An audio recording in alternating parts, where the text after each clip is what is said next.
ನಮಸ್ತೆ. ನನ್ನ ಹೆಸರು ರವಿ ಅಂತ.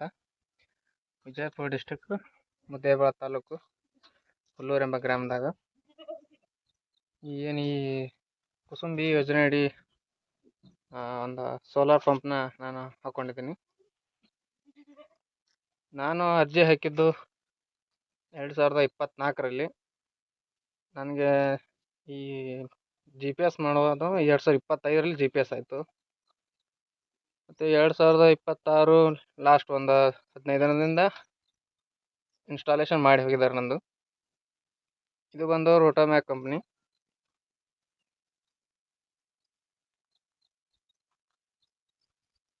5 HP ಮೋಟ್ರು, 100 ಮೀಟರ್ ಹೆಡ್ ಇರೋದು.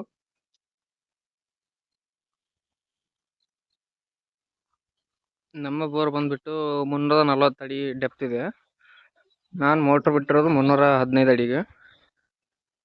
ಮೋಟ್ರು ಬೋರ್ ಪಕ್ಕದಲ್ಲೇ ಸ್ಟ್ರಕ್ಚರ್ ಹಾಕಿರೋದ್ರಿಂದ ಒಳ್ಳೆ ವೋಲ್ಟೇಜ್ ಬರ್ತಾ ಇದೆ. ನೀರು ಕೂಡ ಪ್ರೆಷರ್ ಆಗಿ ಬರ್ತಾ ಇದೆ.